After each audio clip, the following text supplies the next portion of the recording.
I never imagined I'd be here, feeling like a stuffed sausage in this wedding dress. My belly is so swollen from the twins growing inside me, and the tight corset of the gown is pressing hard against my ribs with every breath I take. I sit at the head table, watching everything happening around me, but it feels like I'm not even part of my own wedding. The guests are drinking and dancing to the lively music, but their joy feels so far away from where I am right now. My new husband, James, is sitting at the next table, drinking more and more as the night goes on. His mother, Brenda, is busy talking and laughing with the high society ladies, and her laughter is really getting on my nerves.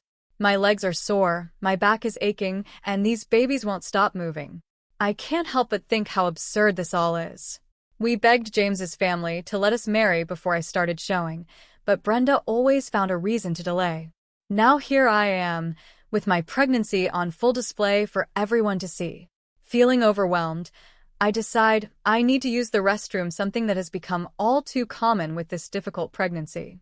As I wobble my way out of the hall, lifting the long train of my dress, I overhear Brenda talking to one of her fancy lady friends.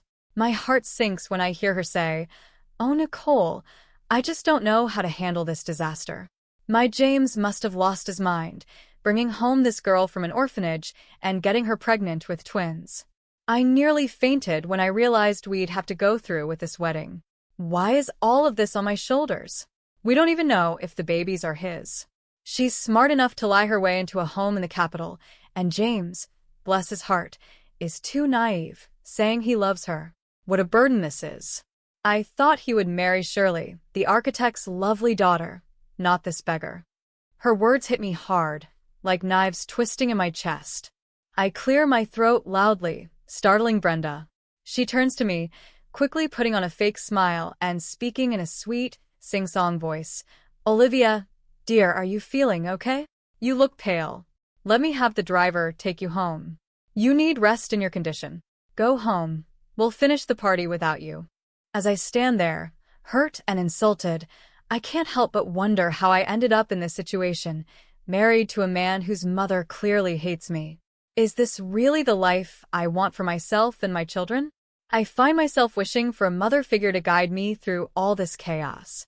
The faces of the kind nurses from the orphanage flash in my mind. I wish one of them were here now, offering comfort and advice as I face this overwhelming situation. Growing up without parents, I've always felt an emptiness inside me, but never as strongly as I do in this moment. I wonder what it would feel like to have a mother to turn to, someone to hold my hand and tell me everything is going to be okay. But I know there's no point in thinking about what I don't have. I've survived on my own before, and I'll do it again this time for my babies. They may not have grandparents or a father, but they'll have me, and I'll make sure I'm enough for them. I straighten my shoulders, feeling a strength I didn't know I had. It's time for me to become the mother I always wished I had. Lying here, with my pillow wet from tears, I can't believe how my wedding day turned into such a nightmare. The memory of Brenda's fake smile and sugary sweet voice still makes my stomach turn. I left my own reception, surrounded by strangers who looked down on me with disdain. Their judgment hung in the air, as heavy as the perfume they wore. I prayed that James would notice I was gone, that he would come rushing after me, full of love and concern. But here I am, alone, while the party continues without the bride. It feels like a cruel joke, as if I'm unimportant and easily forgotten. The sound of the front door opening snaps me out of my thoughts. James stumbles in at dawn, smelling of alcohol and expensive perfume. He doesn't even make it to the bed. He just collapses on the floor, still fully dressed. As I listen to his drunken snores, I feel a wave of nausea that has nothing to do with my pregnancy. This isn't the marriage I dreamed of, not even close. My mind drifts back to how beautifully our love began, such a sharp contrast to this bitter reality. I can barely remember my life before the orphanage, just scattered memories. I recall a woman's pleading voice, telling me not to cry, and that I'd be going to live somewhere else. At 4 years old, I arrived at the orphanage, not speaking much, not knowing who I was or where I came from. I slowly adjusted, always quiet and reserved. My childhood, there was neither good nor bad, just routine. Wake up, go to bed, attend classes, play. It was all planned out, and I accepted it quietly, not knowing any other way of life. The teachers liked me because I was smart and calm. After graduation, they helped me get a small, rundown government apartment. To me, it was perfect. I dreamed of becoming a doctor and enrolled in medical school. That's where I met James. He was so different from anyone I had ever known, charming, full of energy, and from a world I could hardly imagine. When he proposed, I thought I was living a fairy tale. Now, as I lie here listening to my husband's drunken snores on our wedding night, I wonder if I've made a huge mistake. I can't help but think of all the women I saw during my medical rotations, women hurt and broken by men who promised to love them. Is that what my future holds? No, I tell myself, I won't let that happen. I've survived on my own before, and I can do it again if I have to. My babies deserve better, and so do I. As the first rays of sunlight peek through the window, I make a silent promise to myself. I'll finish my degree, become a doctor, and build a life where I'm valued and respected. If James wants to be part of that life, he'll have to prove he's worthy. And if not, I've faced tougher challenges before. I place my hand on my swollen belly, feeling the twins move. We'll be okay, I whisper. For the first time since the wedding, I actually believe it. I never thought I'd end up here, working part-time at a pharmacy just to get by. Back then, my life was simple. I was the girl with the sweet smile and bouncy curls that caught the eye of every boy. But I wasn't in a hurry to fall in love, no way. The orphanage had taught me better. I had seen too many girls lose their way, dragged down by alcohol, drugs, and bad choices. I made a promise to myself. Career first, marriage later. But the heart doesn't always listen to practical plans. It was just another day at the hospital, helping a patient after surgery, when I saw him. A handsome young man with eyes as dark as midnight. James caught my attention right away.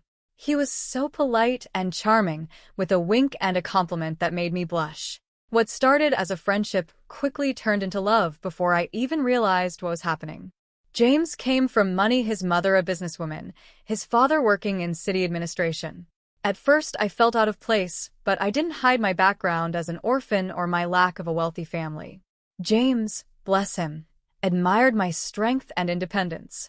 He told me I was amazing for fighting on my own, studying, and working hard. He said he respected that. He even admitted that sometimes he felt weighed down by his parents' constant support and worry. I remember telling him how lucky he was to have someone care for him like that. You think being independent is easy? I'd said.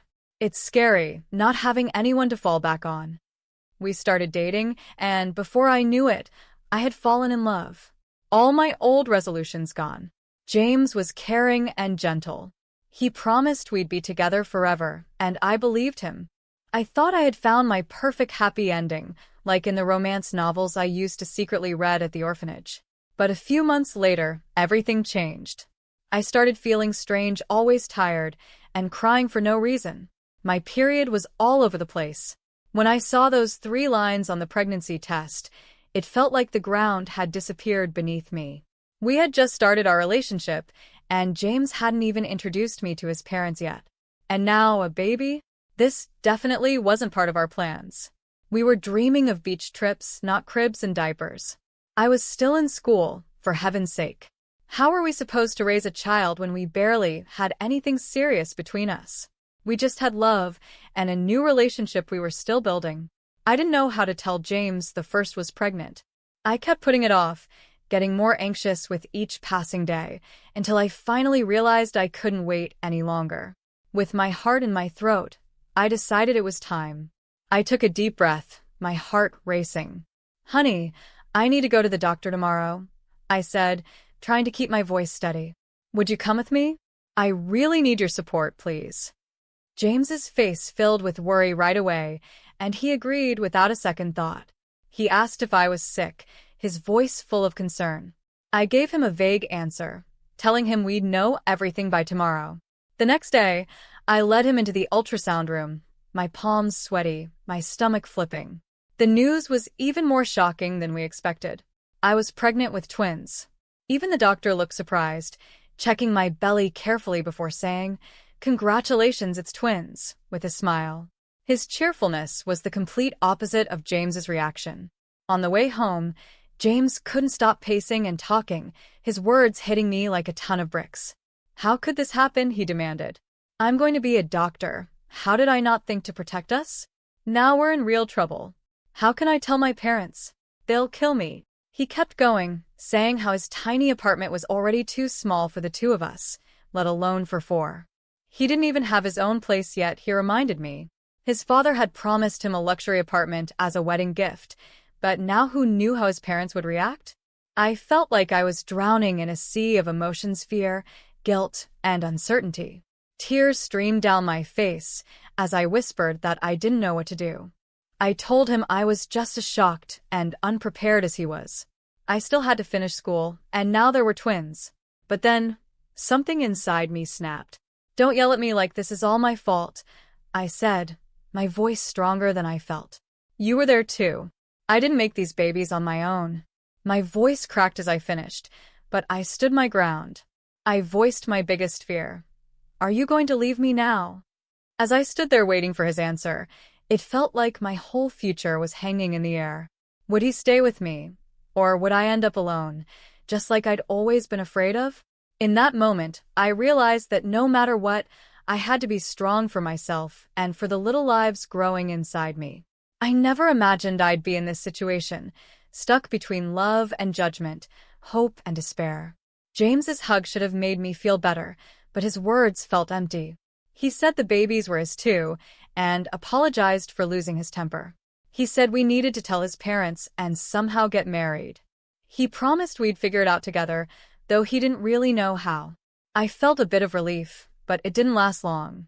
When we met with James's parents, their reaction was as cold as a winter morning in Alaska. James tried to break the news gently, telling them we were in love and expecting twins. He begged for their understanding, admitting we were just as surprised as they were. Brenda Smith, his mother, clutched her chest and gasped like she'd been shot, while his father just frowned, staying silent. What followed was a long, humiliating questioning, like they were putting my life under a microscope. With every question, I could feel myself becoming less and less acceptable in their eyes.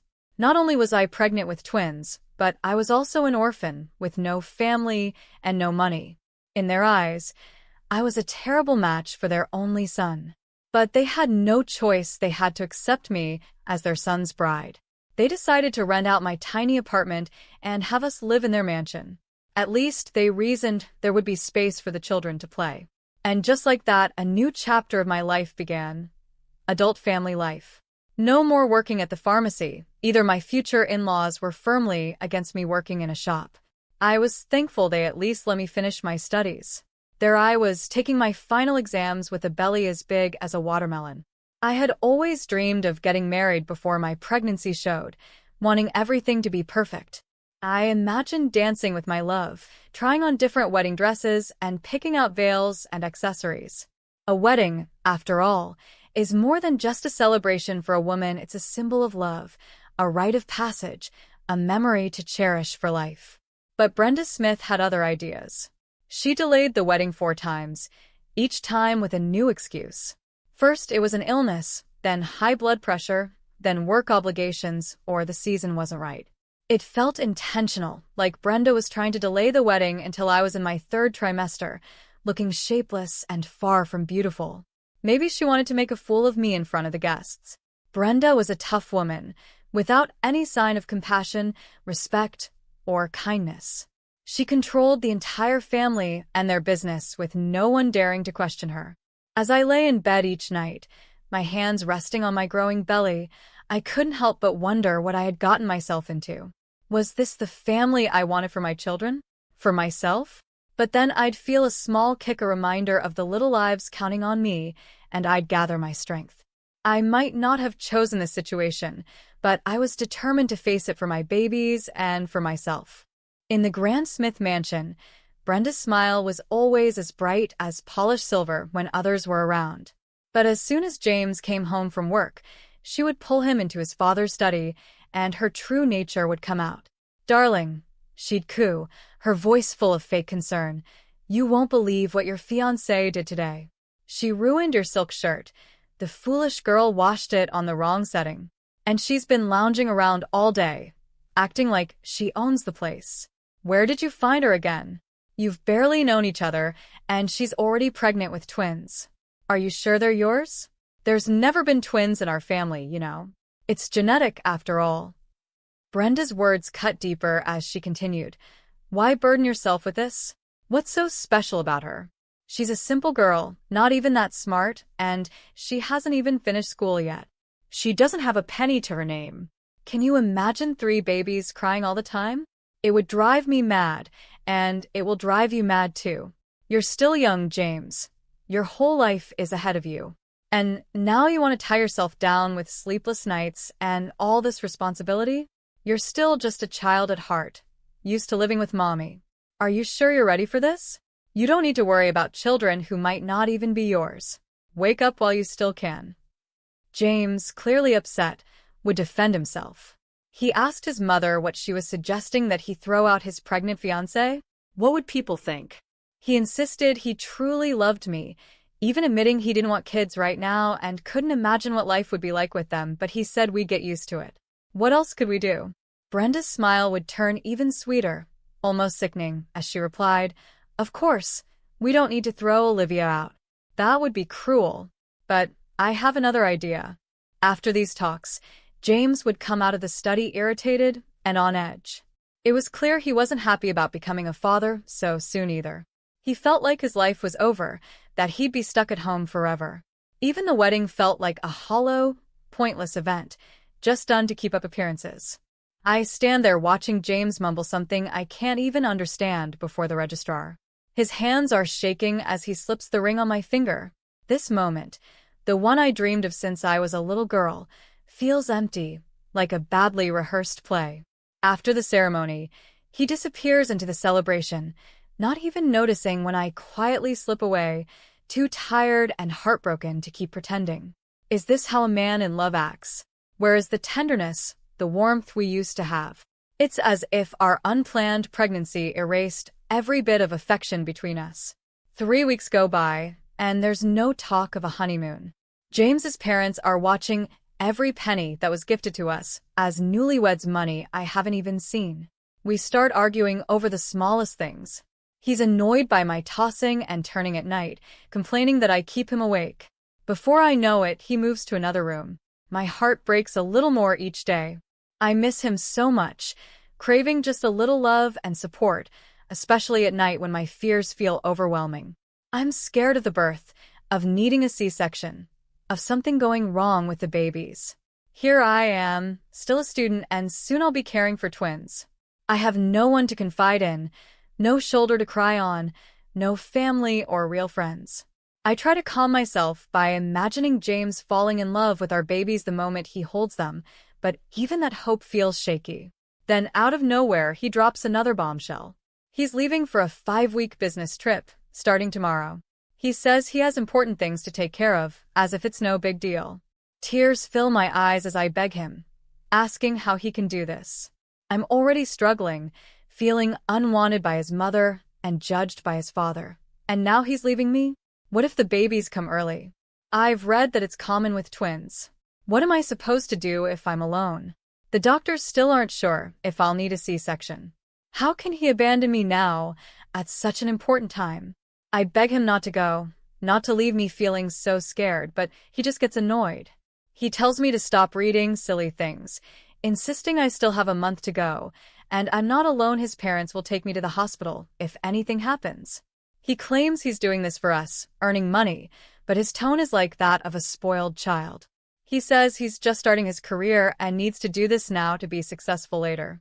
As I listen to him, a cold feeling creeps over me. This isn't the man I fell in love with. This isn't the future I imagined for myself or for my children. As I place my hand on my swollen belly, feeling the twins move, I know I have to be strong for them, even if I can't be strong for myself. I may feel alone in this marriage, but I won't be alone in motherhood. These babies are my family now, and I'll do whatever it takes to give them the love and security they deserve. Lying here in this cold hospital bed, I've never felt more alone in my life. The pain in my abdomen has lessened, but the ache in my heart feels overwhelming, like it might swallow me whole. How did I end up here, fighting to keep my babies safe, with no one by my side? Just a few weeks ago, I was living in my mother-in-law's mansion, a place that felt more like a fancy prison than a home. Every minute of my day was planned, my needs and opinions completely ignored.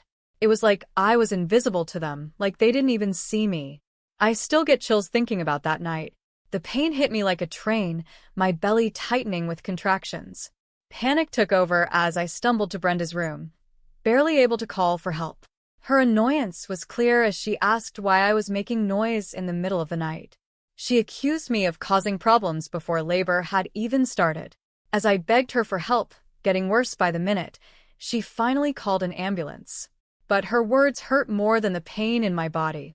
"Stop screaming like a child. Be a real woman," she said, as if I could control the fear and pain I was feeling. Now here I am, hooked up to IVs, fighting every hour to keep my babies safe. The doctors say I need to stay here until I give birth to avoid any more complications. I feel so desperate, trying to reach James, hoping he'll come back to support me, but his phone is always out of service. His mother won't answer my calls either. A terrible thought creeps into my mind. Did they plan this? How am I supposed to stay here alone? I don't even have anyone to bring me my things. Thankfully, I managed to save a little money from renting out my apartment, but it's barely enough for a few weeks, let alone if I need medication. As I lie here listening to the steady beep of the monitors, I can't stop thinking about the girls I knew at the orphanage. So many of them ended up in situations like this alone, scared, with no one to help them. I always thought I'd be different, that I'd find love and build my own family. Here I am, married, yet feeling more alone than ever. But as I feel a flutter in my belly, a reminder of the precious lives I'm carrying, I gather my strength. I may not have the family I dreamed of, but I will be the mother these babies deserve. I'll fight for them with everything I have, even if I have to do it alone. This isn't the life I imagined, but it's mine, and I refuse to let it break me. Days blur together as I lay in my hospital bed, feeling lonelier than ever before. No visitors, no calls, just silence. A terrible thought started to grow in my heart like a weed, choking out any hope I had left. Had James really abandoned me? Changed his number? It seemed unreal that we hadn't been able to reach each other for days, yet here I was alone. I buried my face in my pillow, my tears soaking the thin fabric. My nerves were frayed, and I was losing hope. The other patients, bless them, tried to comfort me with shared fruit and kind words. I even made a friend, Joyce Meyer, a sweet nurse's aide who took pity on me. She'd chat with me and try to lift my spirits, sometimes bringing homemade meals, which were a blessing compared to the bland hospital food. But nothing could ease the deep ache in my soul. I was about to give birth, and my husband was nowhere to be found. In desperation, I turned to Joyce, pleading for her help. I told her how exhausted I was, how I feared something terrible had happened to James. "Why has he vanished?" I asked, my voice barely a whisper. "Where could he have gone? He wouldn't leave me here forever. We're married, aren't we?" The words tasted bitter as I spoke them, voicing my deepest fears. What if something had happened? I handed Joyce a note and begged her to deliver it to his address. "Please, I need to know. I think I'll go mad with these thoughts," I told her. Joyce, bless her heart, agreed to help and promised to go after her next shift. I waited anxiously, torn between hope and dread. But when Joyce returned, her news hit me like a physical blow. She told me she had seen James, alive and well, leaving the mansion with another woman. When she approached him with my note, he looked at her strangely, then at the woman in blue beside him. He told Joyce she must have the wrong address, that he didn't know anyone named Olivia. He didn't even read the note, he just tore it up and threw it away. Joyce said she could tell by his shifty eyes that he was lying. "He's abandoned you," she said softly, her voice gentle but her words cutting deep. "He's decided to forget you." As Joyce's words sank in, it felt like a balloon of pain exploded inside me. Tears streamed down my face, and suddenly I felt a rush of water between my legs. Joyce's eyes widened as she shouted that my water had broken. She rushed to get the doctor, telling me to hang in there and that she'd be right back. In that moment, as the first contraction hit, I realized this was it. I was about to become a mother alone, heartbroken, but determined to be strong for my babies. They were all I had now, and I promised myself I'd give them all the love and protection their father had refused to give us. This wasn't the beginning I had dreamed of, but it was our beginning, and I was ready to face whatever came next for my children's sake. I never thought I'd be here, cradling 3 precious newborns in my arms, feeling both overwhelmed with love and crushed by the weight of abandonment. The birth, thank goodness, was smooth and I didn't need a C-section. But as I looked down at my beautiful baby boy and girl, reality hit me hard. I couldn't even hold both babies at once. My voice broke as I whispered, "I don't even have a stroller." Tears ran down my cheeks as the enormity of my situation sank in. Joyce, my angel of a nurse's aide, tried to comfort me. She told me not to worry, that everything would be okay. She even mentioned her brother, Paul, who might bring flowers and balloons. "You're not alone," she assured me, and I clung to those words like a lifeline.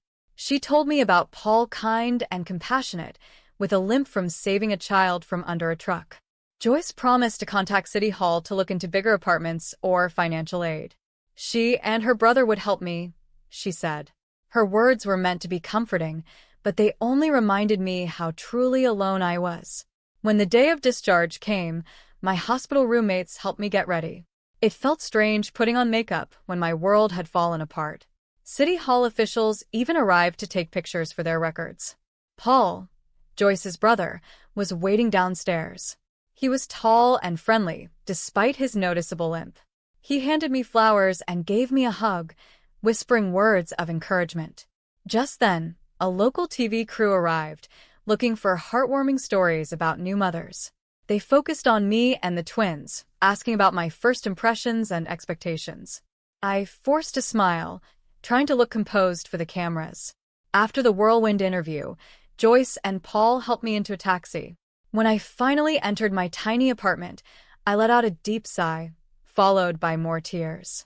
How was I supposed to manage 3 babies alone, without even a crib or a stroller?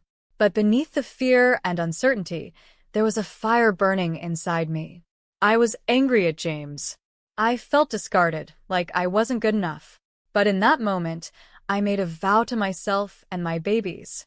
We would survive. We would thrive. And we would prove that we didn't need a man like James or his family. I won't ask them for a single penny. We'll make it on our own, no matter what.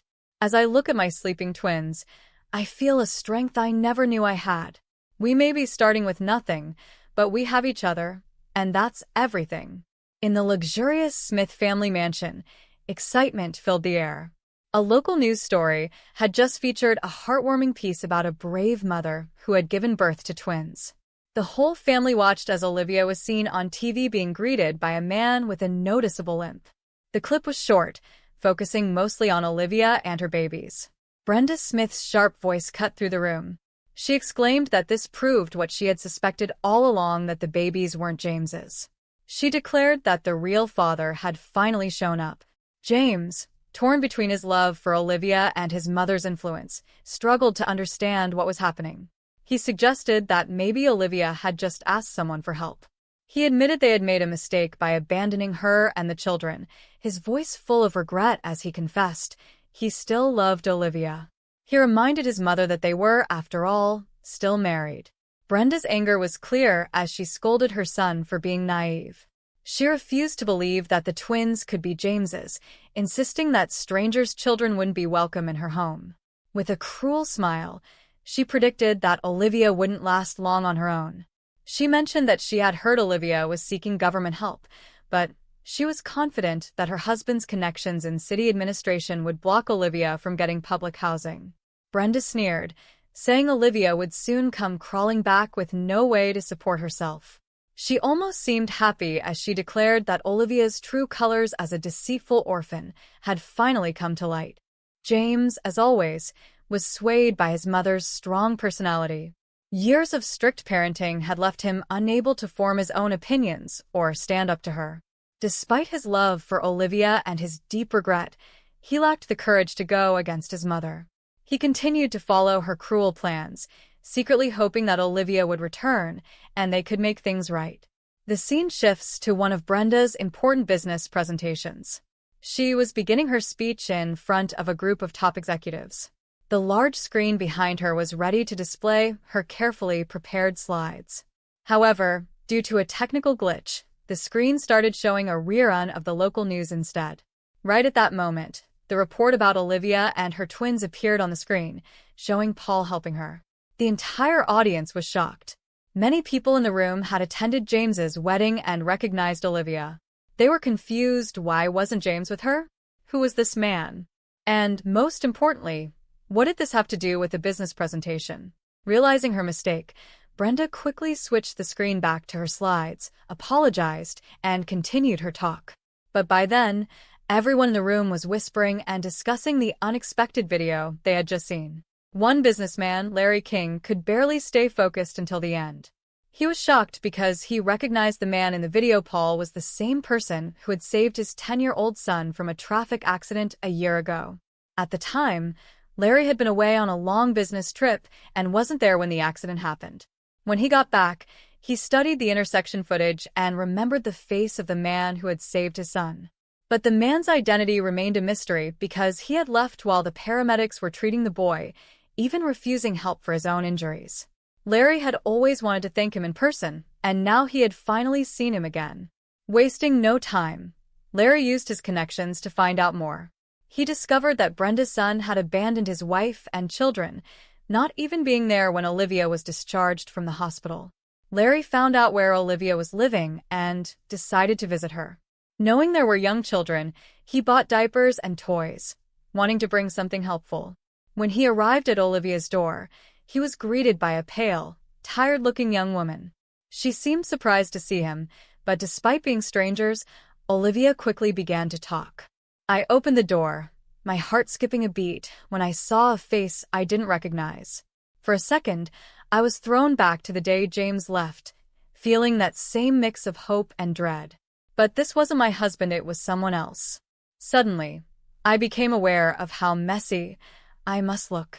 "I'm sorry," I blurted out, my words rushing. "I need to keep this quick." As if on cue, the twins started fussing in the background, their cries a reminder of how overwhelming everything felt. "The babies need feeding," I added, feeling a bit embarrassed. "I haven't managed to finish anything today." Then, I caught the smell of burning food and added, "And I think my stew is about to burn. I need to check on it." The man, who introduced himself as Larry, handed me some bags and asked about Paul, the man who had helped me at the hospital. As he spoke, I felt a flood of emotions: gratitude for Paul's kindness, shame about my current situation, and a small flicker of hope that maybe, just maybe, things could get better. "Thank you," I said, my voice thick with emotion as I accepted the gifts. "Paul is Joyce's brother, the nurse's aide. We became friends at the hospital." I couldn't help but add, "He's a good man, kind. He helped me bring the babies home." I couldn't have managed alone. Bitterness crept into my voice as I continued. "My shameless husband abandoned us, but God will judge him, and his mother will survive without them." As I scribbled down Joyce's contact information, I felt a lump in my throat. "They're wonderful people," I said, blinking back tears. "They're helping me as much as they can. I can't even take the children for a walk. I don't have a stroller." Standing there in my small apartment, surrounded by the chaos of new motherhood and abandonment, I suddenly felt very small and very alone. But as I looked at this kind stranger, I felt a spark of something I hadn't felt in a long time: hope. Maybe, just maybe, there were still good people in the world, people who cared about a struggling young mother and her twins. For the first time in weeks, I allowed myself to believe that we might just make it after all. Olivia handed Paul's contact information to Larry, who wasted no time in reaching out to set up a meeting. Larry explained to Paul how he had recognized him from the news report and that Olivia had provided his contact details. Paul shared his story: how, after injuring his leg in an accident, he had struggled to find good work. But he and his sister, Joyce, had been doing their best to help Olivia.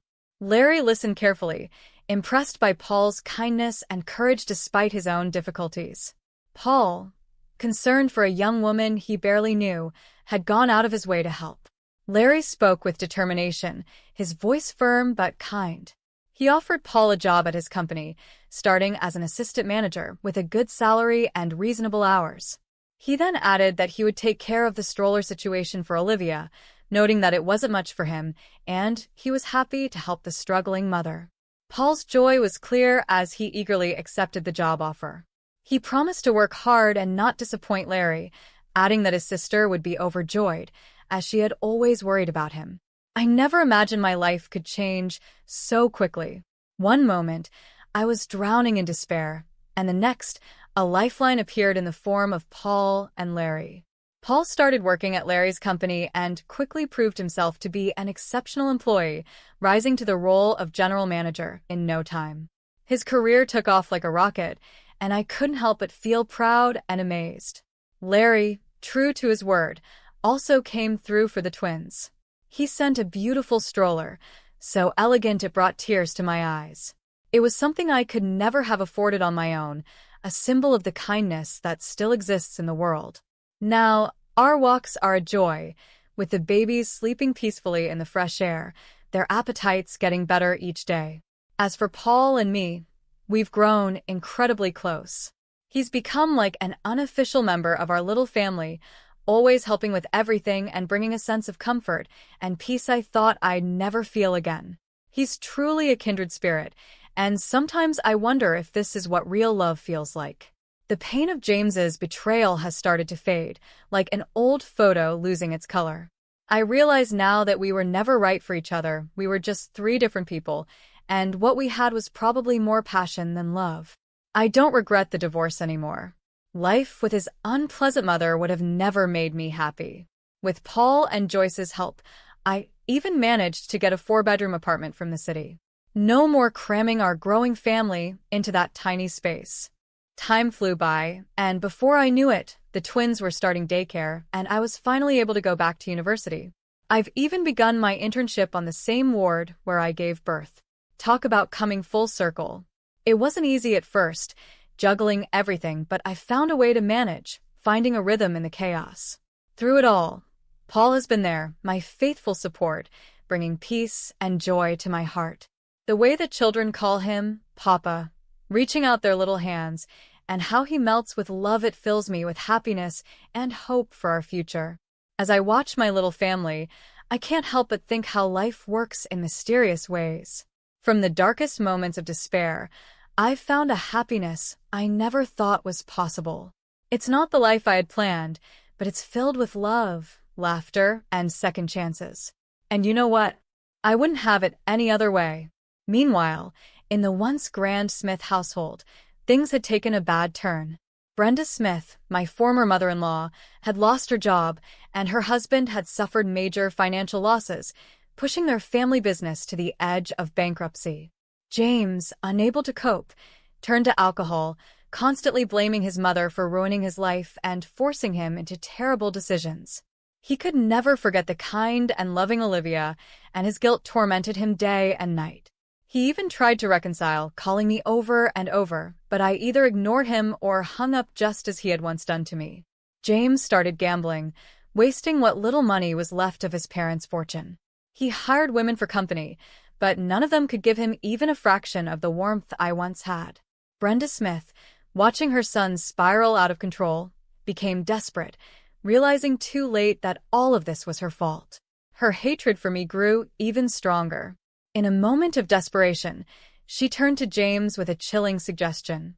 She asked if he would forgive her if she took his children away from that wicked woman, suggesting they could live with him, their father. James eagerly responded that he would give anything for that. I never thought I'd end up in a courtroom, fighting for the right to live peacefully with my children. The irony of Brenda's lawsuit isn't lost on me. They were the ones who insisted these weren't their grandchildren, and now they want custody. I stand before the judge, keeping my voice steady despite the whirlwind of emotions inside me. James is not the father. I declare, the words tasting bitter. These are not his children. Please, just let us live in peace. Brenda's shrill voice cuts through the room, accusing me of lying and keeping the children from their father out of spite.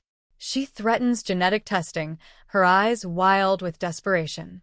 But I feel a surge of strength as I face her. "You have no right," I say, my voice low but firm. "Not without my permission, which I will never give." Memories of their abandonment flood back, and I can't help but let some of the bitterness seep into my words. "You left me in the hospital. You ignored me. I was nothing but a problem to you. Now, be happy that I'm not in your lives. Why can't you just let us live in peace?" Thanks to the clever work of the lawyer Paul hired, the court sides with me. As James and Brenda prepare to leave, I feel a moment of triumph, quickly followed by exhaustion. But it's not over yet. James grabs my arm, and his touch sends a shiver of disgust through me. He begs for forgiveness, saying he still loves me and can't forget me. I shake off his grip, looking at him with eyes that have seen too much. "You may not be able to forget me," I say coldly, "but I never want to remember you again. Do you understand?" The words pour out, years of hurt and anger finally finding their release. "What kind of husband and father are you? Just your mommy's little boy, always doing what she says." And then, unexpectedly, I feel a wave of gratitude. "You know what, James? I should thank you. If you hadn't abandoned me so cruelly, I might never have met the most important man in my life. I might never have found true happiness." I straighten my shoulders, feeling taller and stronger than I have in years. "I'm not saying goodbye," I tell him. "I'm saying farewell forever." With that, I walk away, my heels clicking confidently on the floor. My head held high, I step into the sunlight, feeling like I can finally breathe again. The future stretches out before me, bright and full of promise, and for the first time in a long time, I feel free. I'm excited to see what the future holds. After the trial, James completely lost control. He started gambling and drinking a lot, and grew to hate his mother deeply. Soon, he found himself owing a huge amount of money to loan sharks, mortgaging everything he had until it was all gone, swallowed by his debts. It was like he was digging his own grave. Brenda Smith looked like she had aged 17 years overnight. Her back was hunched, and her face was full of lines from anger and bitterness. In her desperation, she made a terrible decision. She whispered to the criminals that James had real children with Olivia, suggesting that kidnapping those children could be a way to pay off the debt. Brenda's obsession with punishing Olivia had taken over her mind, and she had clearly lost all sense of right and wrong. I never thought I'd feel such fear, the kind that takes over everything. One moment, I was watching my kids play in the park, their laughter like a balm to my soul after a long day at work. The next, they were gone, taken by men in hoodies and caps. I can still hear the screech of tires as the car sped away, my babies inside. My legs gave out as I tried to run after them, screaming for help until my throat felt raw.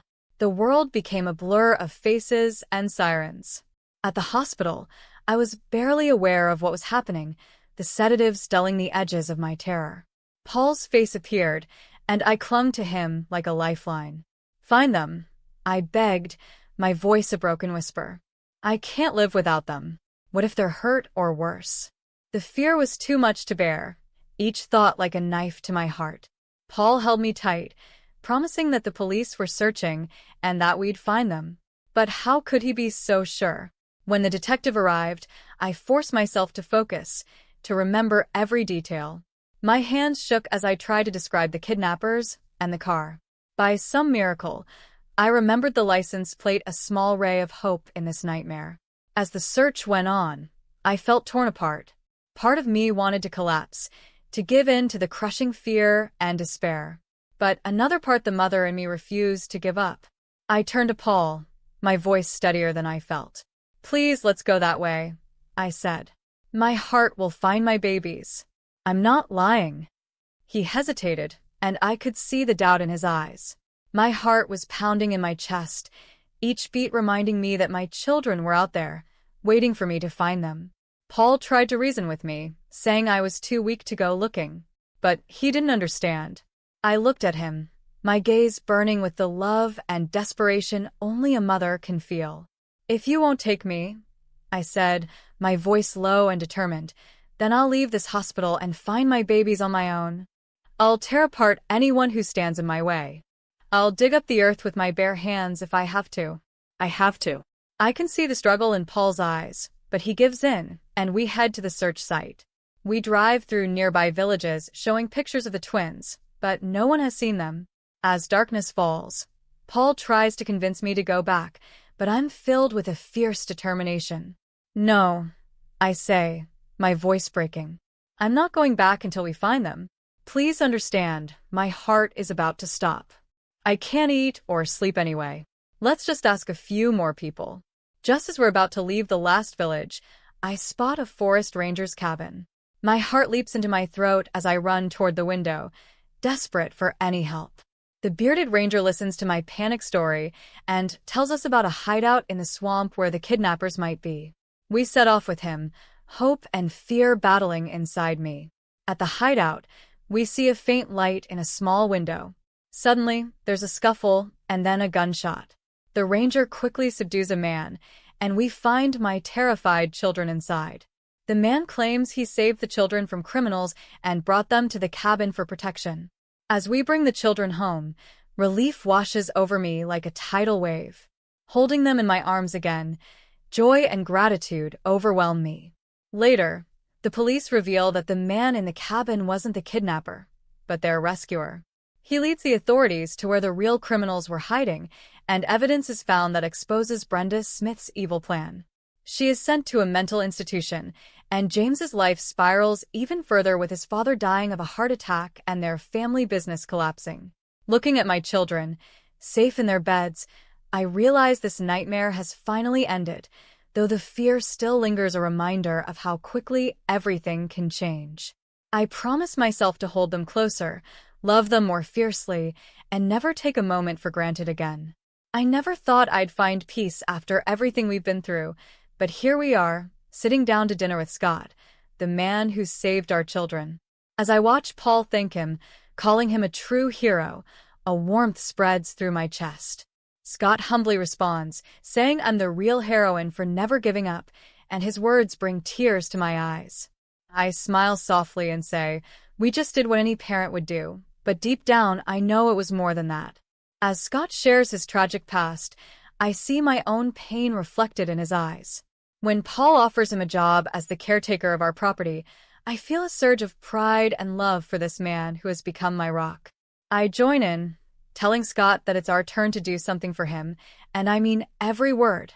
The thought of Scott spending time with our children, teaching them to fish and sharing his stories, fills me with a sense of wholeness I never thought I'd feel again. As we sit around the table, sharing stories and laughing, I realize we've found more than just the man who saved our children. We've gained a new member of our family. Watching Scott settle into his role as caretaker and seeing our relationships grow, I'm reminded of how life can surprise you. Every moment we spend together feels like a gift, and each shared experience is a treasure. On weekends, while the men fish and I watch the kids catch butterflies or enjoy the sun, I look at my little ones with a love so deep it takes my breath away. I think back to how scared I was of having twins, worrying that I'd be overwhelmed. That first year was tough, but now I have 3 little miracles who love me, who call me mommy, with so much affection. It's fun, it's wonderful, and it's the best reward I could have ever imagined. As I sit here surrounded by the family I've built not just through blood, but by choice, I realize that sometimes the most beautiful things in life come from the darkest moments. We didn't just survive, we thrived. And that, my friends, is the greatest story of all. If you enjoyed this story, I'd be grateful if you could give it a like and